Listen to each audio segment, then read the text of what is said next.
Let me make sure again. Can you hear me? Yeah. Really easily. All right. Now, if you close your eyes, I wouldn't know the difference. Just don't snore.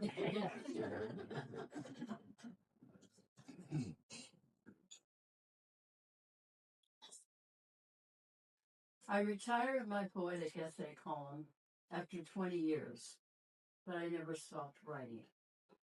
I couldn't stop because God kept giving me the gift of words, and I knew I was to use that gift to express what others felt but found difficult to speak. By writing about my family and friends, my concerns and fears, and my many reasons for gratitude, I hope that readers would find their own joys and sorrows reflected in every line. Soon after the column began, one of many letters I received came from one of my readers in Nebraska. Her name is Kaylin Kalkowski. Thank you, she wrote, for putting into words what we in the sand hills of Nebraska know to be true. Kaylin said it best, and that's what I will continue to do. These pieces that I'm reading to you tonight are from all the writing I've been doing since the column ended. And there's lots and lots and lots. I just got in the habit of writing, mainly because for the 20 years I ran the column, I had to write 3 original pieces every day. I ended up with 2,880 pieces. It was a joy to do it, though. And George asked me, why are you retiring? You love doing it. And I said, well, but I'm tired of the deadlines. So the beauty of writing after that was I didn't have to say that same amount of words, and I could just kind of write at my leisure. Turned out I was still writing every day.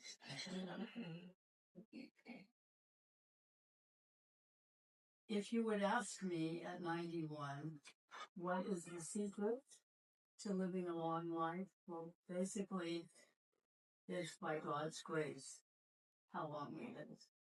But I think it's acceptance and adjustment. Accept what you can't change and adjust to what you must accept. And then I think personally, it's more about this. Beginnings and ends. Loving completely will let you survive living with loss. Cherish now and forever the light of hello in a loved one's eyes, and you'll be better able to handle with grace the final goodbye. For all things in life have their beginnings and their ends, but never allow that sobering truth to keep you from loving deeply and well. For it's wise to remember we most often rue not what we've done, but what we've neglected. Let your heart do its best to love others completely while they are with you. Only then will you lessen your list of regrets. When you've lived long as I have, you have known a lot of losses, but also a lot of joys. I will have pieces in here about losing my husband of 57 years of marriage, 61 years of being together. It took me 4 years to convince him I wasn't going anywhere, and neither was he without me. So you just have to bear with me. You provide 2 necks. I'm not kidding. This one's called Adjustment. July's here. Just arrived today. 1 year ago this month, the love of my life went away. In a better place now, one prays, for that's the only saving grace that eases the sorrow. This month last year, until a light went out, one that could light a whole room with its love. Then it was gone. Gradually, yes, but still gone. Completely. Forever. Never to be turned back on. They say that when a light goes out, one's eyes adjust. And in a short time, one learns to see in the dark. But adjustment, if it ever comes, takes much longer in the heart. Well, you remember the first time you fell in love with the person? Sprinkled throughout this collection are some very short ones. In this next piece called The Dance, it's about how I felt when I realized I was in love. Come dance with me.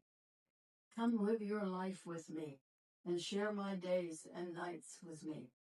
And I will be that girl you always dreamed one day you'd find. Come dance with me for just this one sweet time.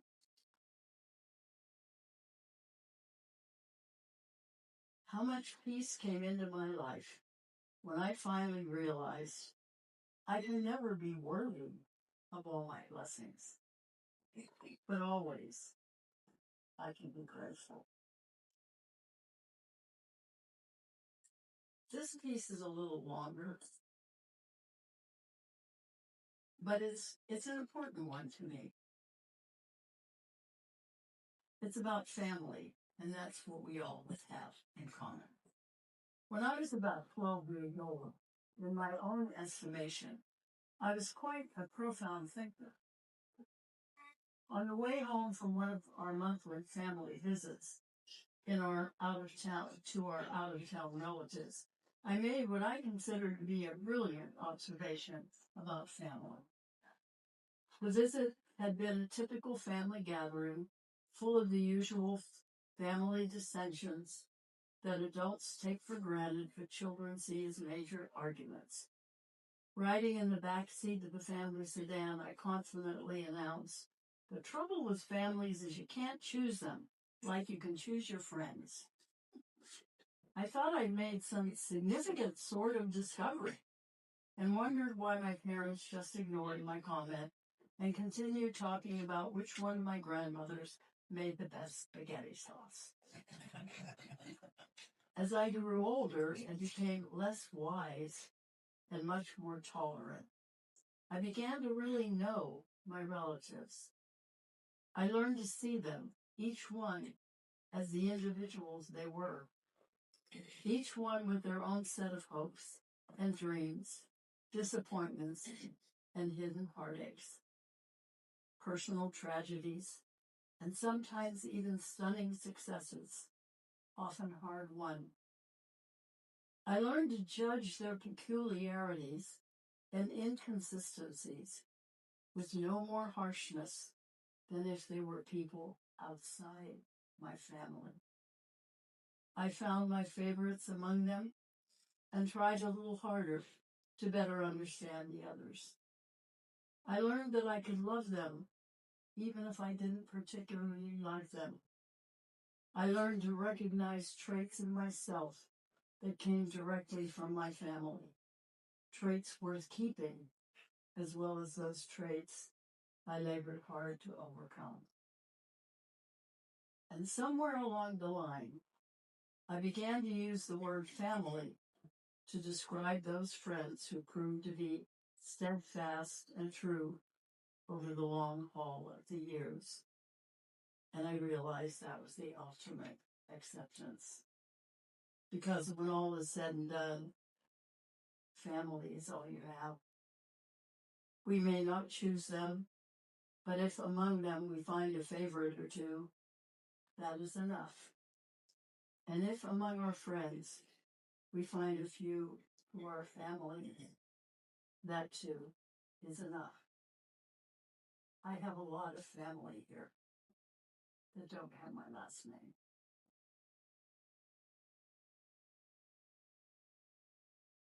It's warm today for February, Sunlight spreads across the patio, inviting me to step outside, and this time I accept the invitation. My morning coffee can be enjoyed outside as well as in, and it would be a shame to waste a pleasant taste of warmth on this midwinter day. He and I often spend an hour or two like this on just such a lovely morning, but this time is the first, since he's been gone, that I've done it alone. And finally, I find no reason to delay this next new step in the life I have left. For more than anyone I've ever known, he saw each day for the gift it was, meant to be lived and be graciously accepted. And this time, I will do the same. I just had word this morning that another new baby came into our large family group, which leads me to the next piece. A brand new member joined our family this May, and we welcomed her with a mixture of profound awe and joy, as anyone rightly celebrates when a miracle occurs. The wonder of it all never fails to make me pause and recognize again how foolish and misplaced the importance of our worldly pace can often be. For nothing we can do on this imperfect earth can ever be as grand as the miracle of birth.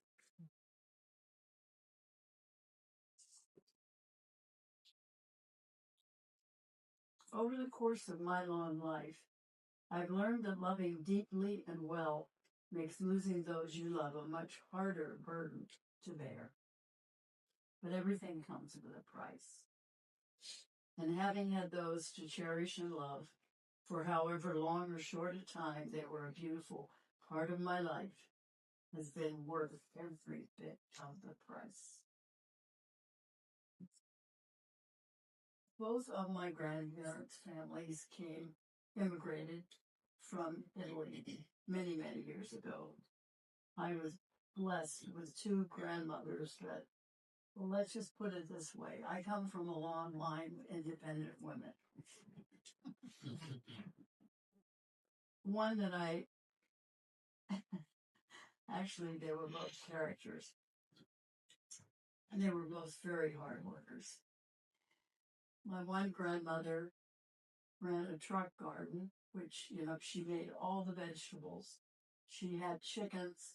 She fed boarders that came from Italy to work alongside her husband, laying miles of railroad track in western Pennsylvania. She clearly was the matriarch. And so was my other grandmother, my grandmother Rona.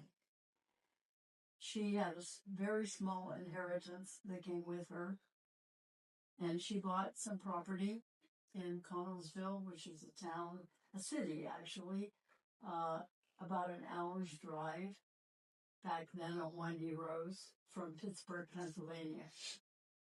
And she turned that property into a grocery store, a deli, and it was open from 7 every morning till 11 at night. And sometimes my folks would let me go and stay with her because we didn't live in the same town. And I loved having discussions with her because she was my grandmother. So I could talk about dreams and what I thought I would like to be, etc. And she would always go, "Oh, that's Megan, yeah, right there." So it was great. This one in particular, I remember. We were having a discussion, as we often had since I was a child. Always patient with my questions, she offered well-considered replies. But having now lived for 19 years, I was the one with the answers. Certain I knew all there was to know. She listened as I staunchly maintained that in these modern days, no longer was there a reason to pray. In my grandmother's dark brown eyes, I saw what I now realize was tolerant affection, along with the hard-earned wisdom of age. She answered slowly, her English words softened at the edges by her warm Italian accent. "You may be right," she said, and I felt the glow of victory. Then she continued quietly, "In time, we'll see what God has to say." She left this world long ago, but she never leaves my memory. I still hear her words as if they were spoken yesterday, and my heart fills with gratitude for her gentle guidance as I pray. The blessing. See, my family will tell you that no matter what happens, they find this irritating. I'm always going to find some little thing, some good to come out of it. One looks for blessings. When the love of my life slipped slowly away from his last hard days on this earth, I knew he went to a much finer place, but it also meant that I must face being the one left behind. Now I finally found some grace in that fact. Like a blanket's warmth when a house or life seems suddenly cold, it comforts me just to know that he was spared the sorrow of being the one left behind to grieve. One looks for blessings.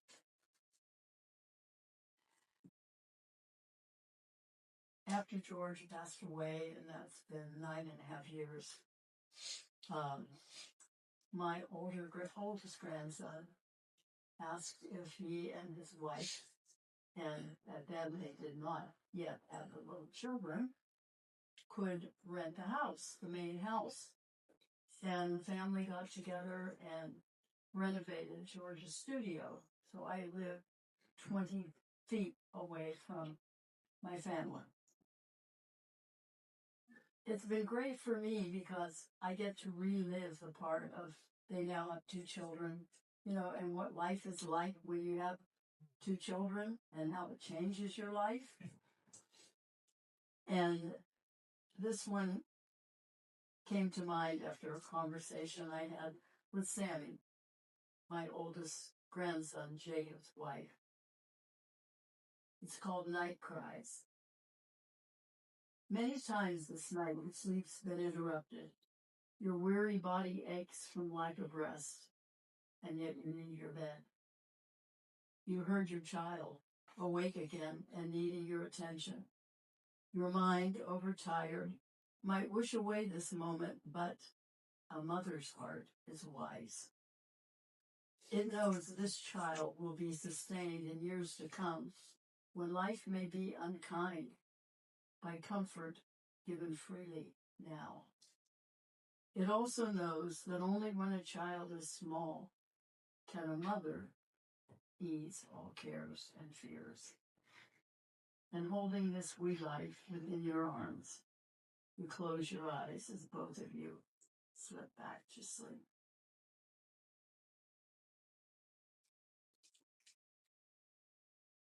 Animals aren't that different from us in many respects, especially when it comes to how a horse, for example, feels about their little babies. Only a few short yards from where I wait by the pasture gate, the new little filly stands warily by her mother's side. The mare turns her head in my direction and gracefully places herself between her filly and me. Her manner is a reminder that even I must pass inspection before I come near. This is not the mare's first foal. We've done this dance several times, and she knows I will not rush her. So I stay still and silent, allowing her to satisfy any concerns on her mind. This understanding we share is common to every mother. When it comes to the safety of her child, the issue of trust takes time.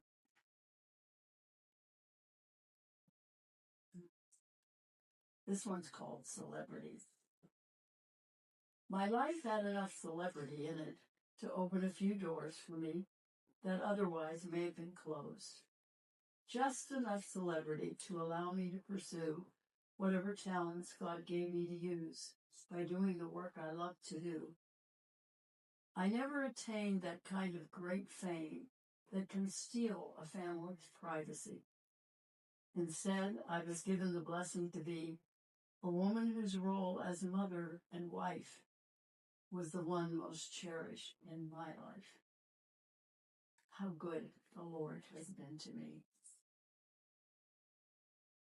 Now, I know we talk about soul sisters, and some of you maybe are here with your soul sister. They share no natural bloodlines or a common maiden name. No birthright papers bind them, yet in their minds, they're sisters just the same. The bond they claim was earned, forged by years of sharing hopes and dreams and deepest fears, a closeness formed by mutual celebration of one another's joys and sealed with tears for one another's sorrows. With a bond that time or distance cannot break, they share the story of 2 lifetimes, each life made so much better because the other has been there. You know how we all have certain phrases that if we mention them, everyone else knows what we mean. And I find those really interesting. One of them is empty nest. I often wonder exactly why we chose empty nest as a way to describe the poignancy we feel when our children leave to make their own way in the world. Perhaps it's because a carefully crafted nest, woven into a nurturing shape, is such a visual picture of the care and concern we weave into raising our children. When the baby birds leave and the nest is empty, each twig and scrap of moss remains, a testament, it seems, to each hour and day and year of the care and concern given to children now grown. Empty, the nest itself weighs nothing, but the care and concern in our hearts, oh, it will always be there. And we feel its weight most heavily when the nest is bare.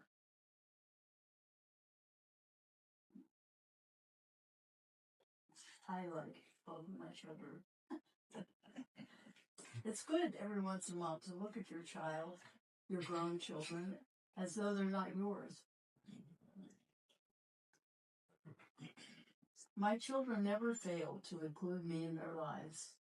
They welcomed me, shared with me, wanted me to be a part of what they were doing as they made their way through the maze of decisions that come with living a life. They saw my faults, yet loved me enough to put them aside and dwell on what they saw as good. They shared their strengths with me and made me stronger.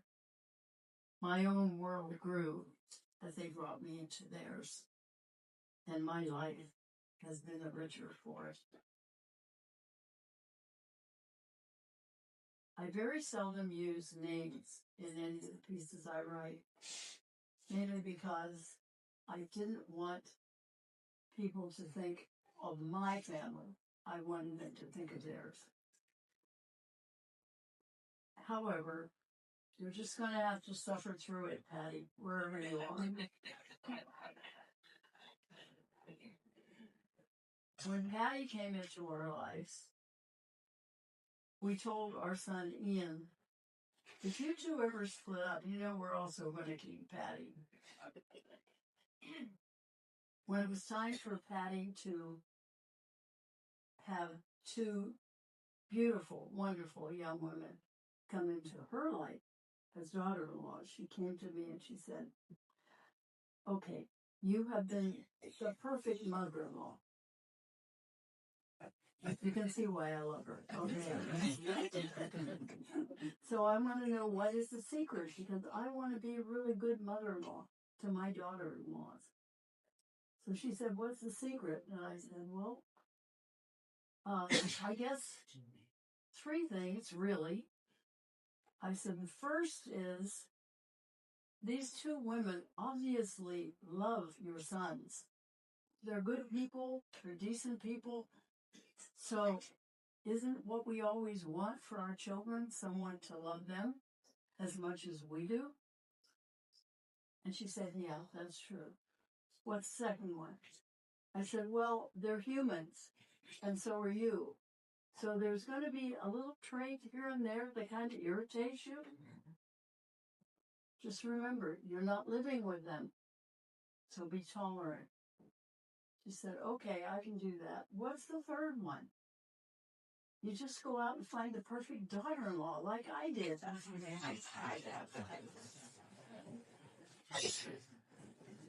So for her birthday present this last year, this is what I gave her. "My Patty, how easy it is to love you. You love my son as much as I do. How kind and good you have been to me, honoring me as his mother, loving me as a friend. How easy it is to keep you in a friendship that has no end." And I have 2 children, a son and a daughter.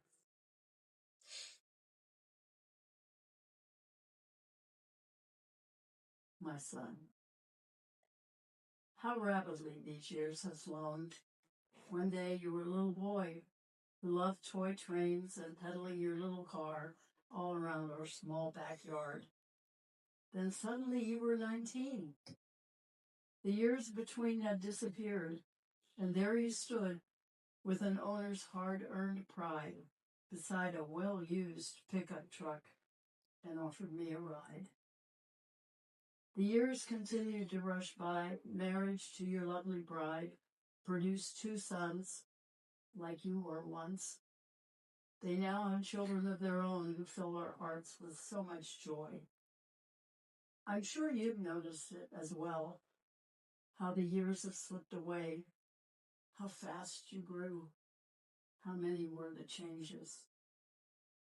One thing alone remains the same, the love I have for that small boy, and even it has grown.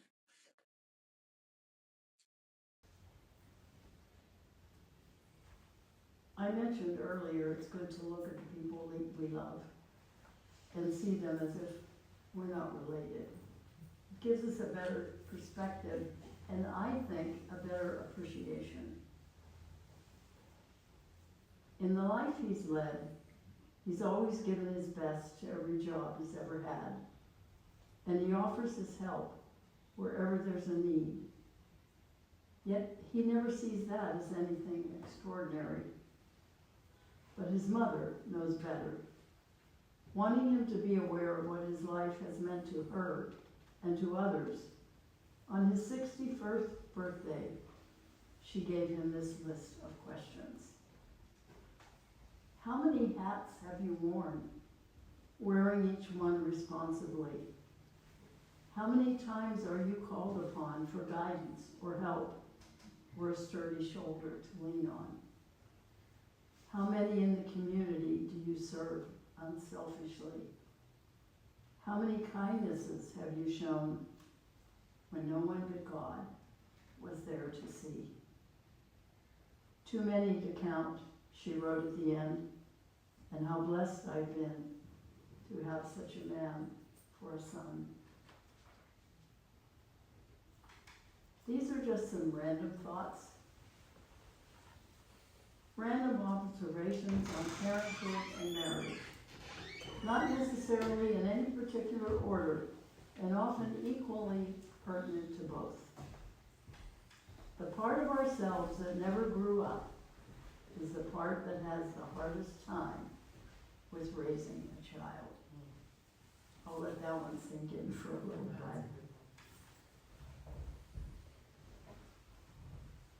This one, I believe to my core. To love someone honestly, you must love them unconditionally as they are, not as you wish them to be. And this little one on endurance, to me, endurance is a very, very important thing to have.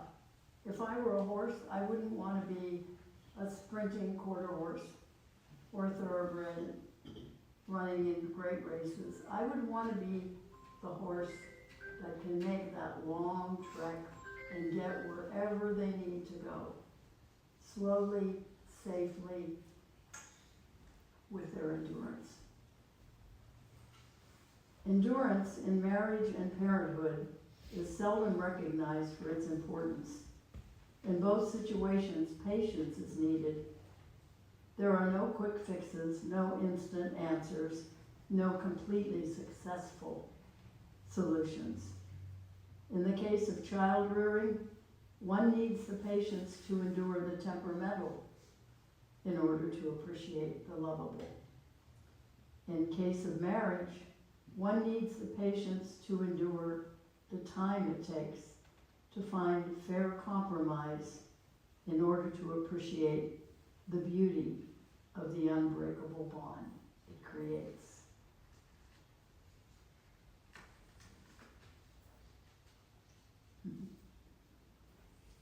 I don't drive anymore. I stopped driving 2 years ago. I told my son and my daughter, you will not have to hide the keys when it's time for me to stop. I will be, I will do it. And I kind of suspected about 5 years ago that that time was coming near, because whenever I got in the car, I would say things like, okay, God, be with me on this one.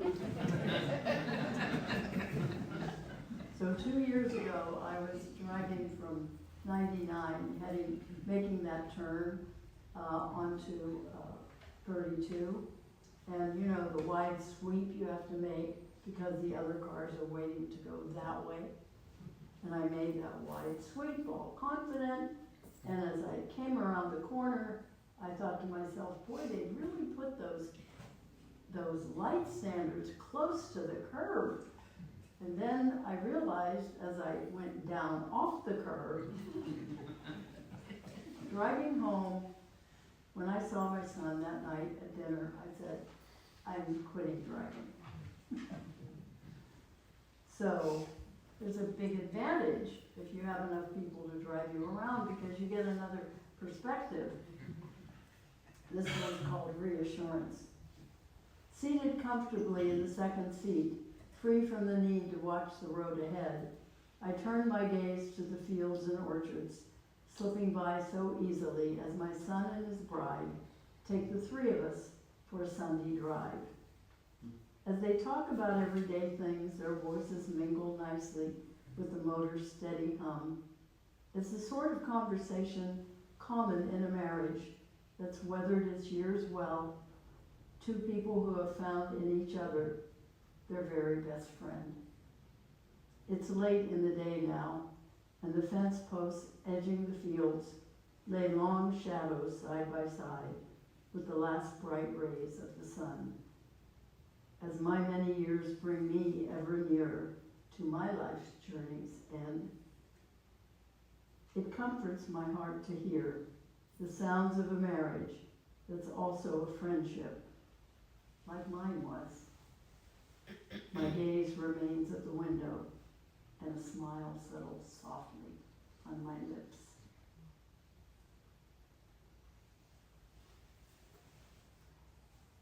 Bone tired. Sometimes life can be hard. Bone tired, aching hands and legs betray the plain hard labor of the day. Yet all three men wear exhilaration on their faces. I'm going to pause at that one for a minute, because I believe in this really radical idea that men and women are different. Women find it more comfortable often to talk to each other. Men talk to each other, but not always with words. I think that's a good thing, because they understand each other. Since morning, father and both sons have cut and stacked great piles of wood from rangy eucalyptus felled earlier that year, old trees that bordered pasture edges that needed cleared away, preparing for new planting in the spring. The three men gather noisily around the supper table and fill the air with boisterous banter and laughter at the minor mishaps of the day. Their camaraderie is close and thick and rich, with something unable to be shared in any other way. A father and his sons have been a working team, and it has been a job well done, a day well spent, a bond well built to last their lifetimes. And each man knows it and wraps it in unspoken words and keeps it in his heart.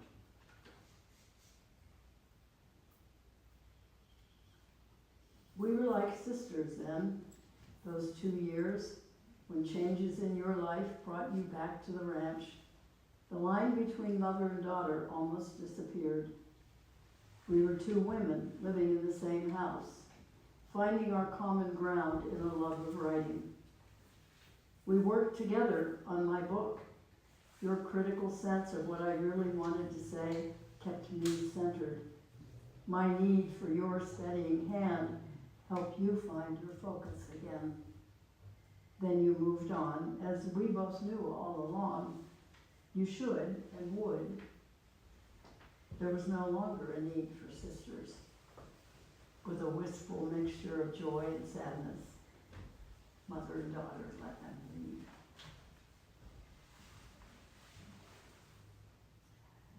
At an event my daughter put on every year for 13 years, at one particular year of one of the young cowboy participants was fighting cancer, and he was very young, like early 20s, and he didn't win the battle.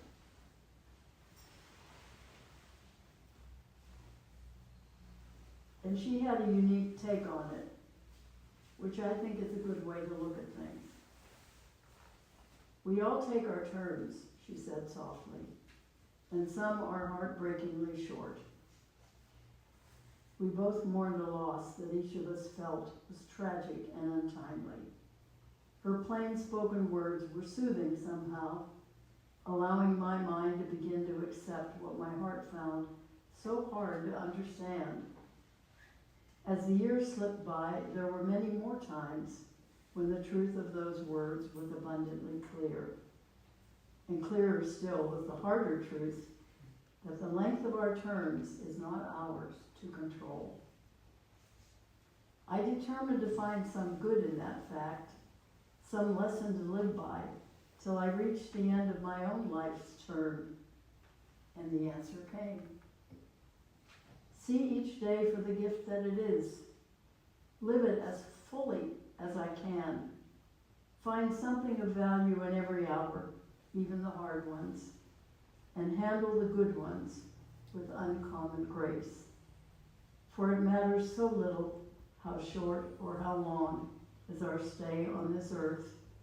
What matters the most is how we've accepted and gratefully used each blessed day.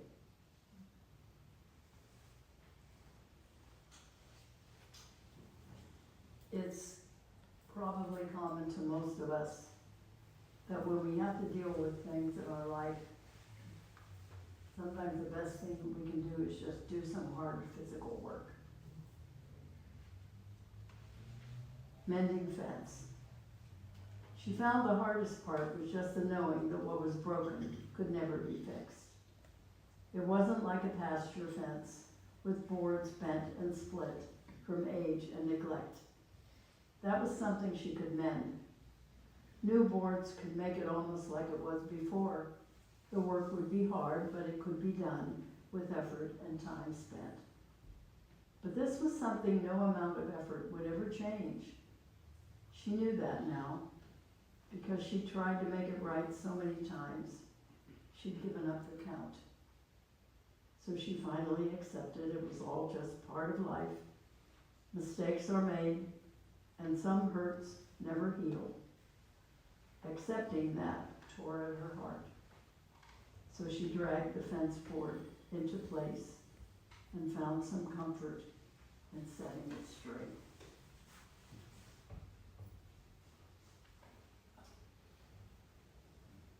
I mentioned a reader in the first essay I read to you, which I actually wrote today, that first one.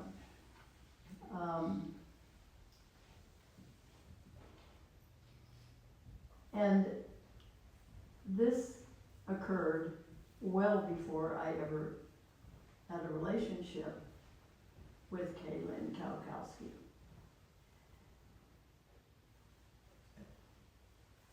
And when I wrote it, I sent a copy to her, and she said, everyone in Nebraska loved this piece, and I think you'll understand why.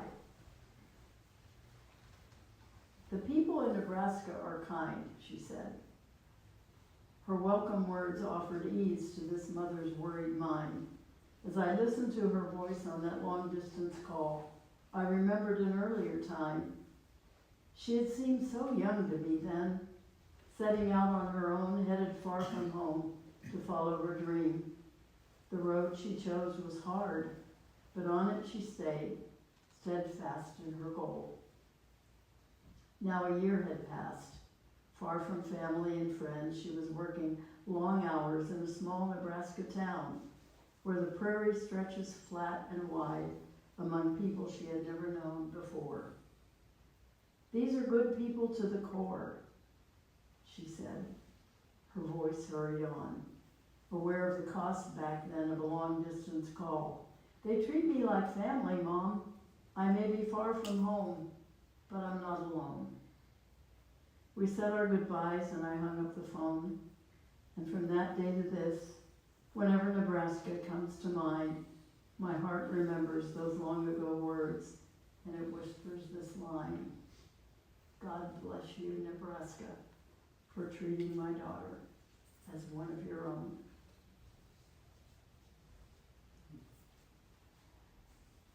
Are you asleep yet? We're almost done. Trying not to snore. Oh, go ahead. You'll give a little rhythm. This one's called The Climb. They climbed the gentle slope together, walking easily among the grasses as the horses graze on a nearby knoll. The daughter sets the pace, keeping it within the mother's range. They're remembering the first time they headed up this slope, and from its top looked far across the valley. That was years ago, before the daughter scraped and saved to buy the place, then just a sprawling space with remnants of a long-gone farm and fences falling from neglect. For months and months she cleared debris and mended fencing before she set her horses free to graze its hills and stretch their legs. From that first climb, the daughter knew she always had her mother's blessing. The sun slips low and the breeze grows cold. They rest a while, then start back down. Her mother is old, and her daughter knows the day will come when her mother goes to the hills on the other side of life. But she also knows whenever she climbs this gentle slope, she will never be alone. When George and I were first married, and he was one of those people that can, their head hits the pillow and they're asleep. And I would usually use that as a time to kind of go over, talk about what had gone on that day. And one night, he said, talk to me, Ray. And so I was getting ready for bed. I thought, oh, isn't that sweet? And then, a few months later, he was in bed and I was still getting ready. And he said, Ray, I'm having trouble falling asleep. Could you talk to me?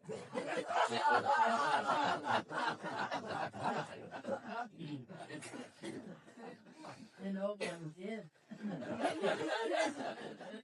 So where did we stop? Nebraska? The climb? The climb. Okay. All right. They climbed the gentle slope together, walking easily among the grasses, as the horses graze on a nearby knoll.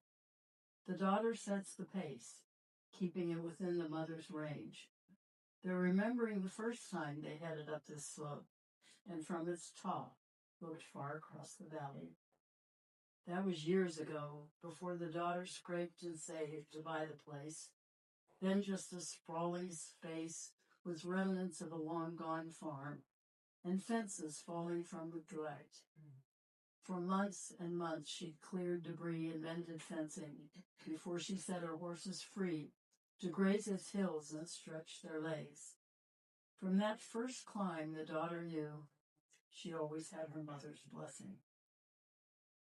The sun slips low and the breeze grows cold. They rest a while and start back down. Her mother is old, and her daughter knows the day will come when her mother goes to the hills on the other side of life. But she also knows whenever she climbs this gentle slope, she will never be alone. This one, this is a period of time now. I have tons of these going all the way back to when I retired a column. And literally, people will often say, where do you get your ideas? And I'll say, literally, a line will drop into my head. I don't know where it came from. I know, wait, did I say that? No, it comes from God. I know that. And so I take that line and I would build an essay around it. But when we first moved out into the country to pay, it was before all the stuff that we have now, So if that happened and I was driving the old ranch truck on my way to town or to teach, I would pull over to the side of the road and I'd be writing. Inevitably, someone would pull up, ma'am, do you need some help? And I'd say, no, I'm just writing. I'm just writing something for my column. Well, whenever I write something that was inspired by someone I know or wrote to me, telling me a story or whatever, I will always send them a copy and say, thank you for the inspiration. So over a period of years, there were a lot of people in Pay that would recognize themselves in a piece I wrote. And then if I pulled over, people would drive by and go, hey, are you writing about me?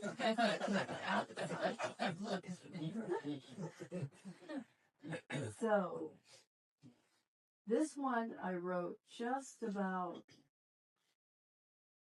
a week and a half away. The ritual. A light wind whispers its way across the thinning pasture.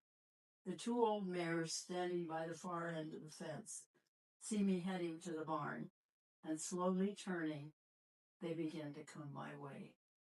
Like me, their walk is measured. Age makes us take our time to get where we need to go. The wisdom of experience taught us to respect how haste can hurt our chances to continue our long lives. By the time the two arrive, both feed boxes have been filled with hay. They murmur their appreciation as I make certain their water tank is full, and I turn for home. This ritual we share is how we close our day. Grateful always just to know The others are still there.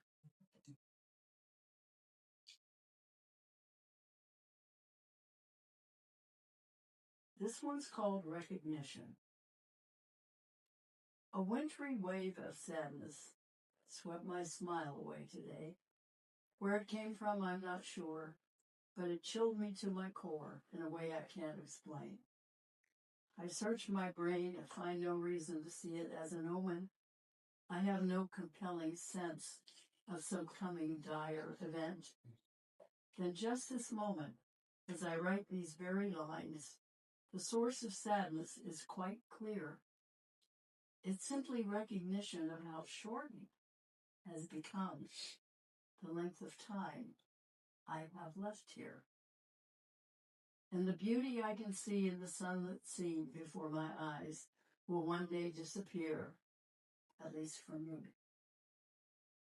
But my nature will not let me use this truth as an excuse for a lack of gratitude.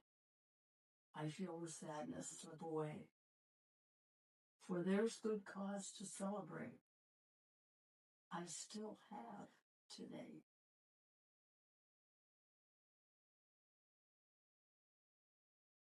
This one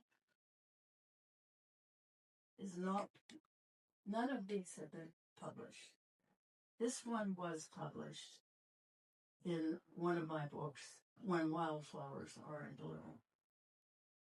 And it's the one that I would like my family to use at my memorial, which is not going to come until I'm 100, because I promised everyone I would make that.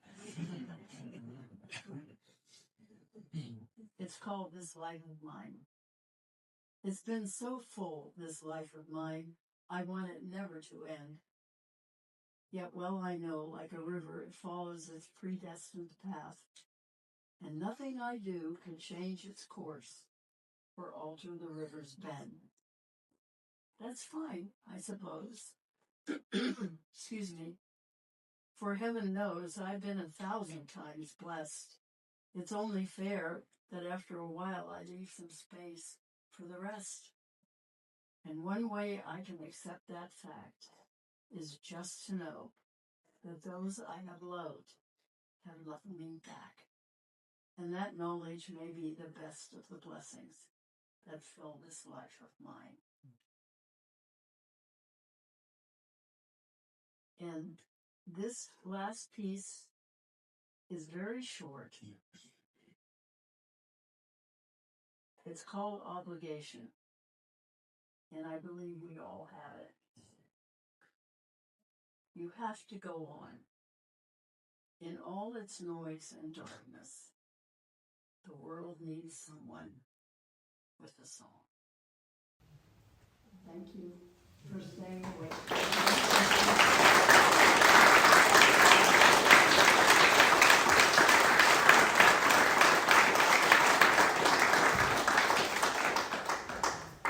Now, enjoy the show. I have, okay, thank you. My gosh, could I hire you permanently? I have this reprinted. It came out 2 years ago, and I sold all of them, so I decided to have it reprinted. So we have some available there. I'll read you one from it, okay? Maybe I'll read the last one. See, you're here now.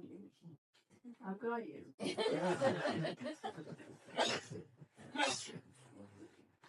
You know, I go up to my daughter-in-law and son's home every night for dinner. When George passed away, Ian, my son, said to me, "Mom, you're coming up here for dinner every night."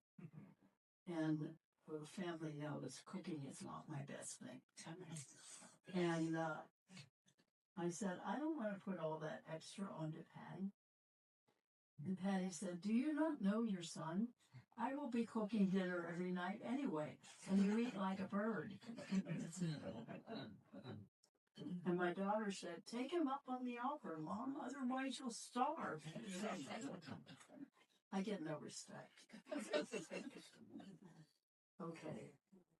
This is just filled with a collection of the essays I wrote about Christmas. It's my very, very, very first and best holiday.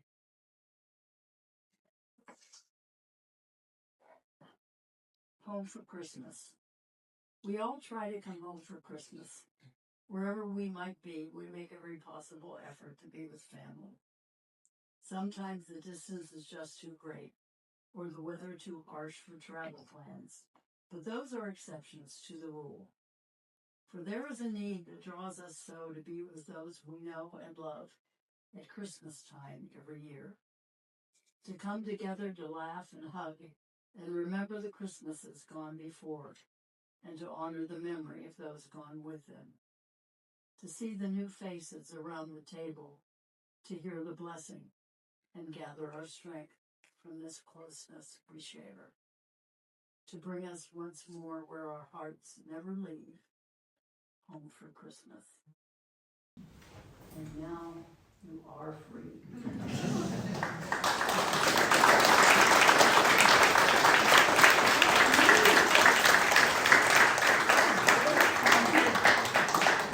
Enjoy the show. Be sure to look at the show. Jim, thank you so much.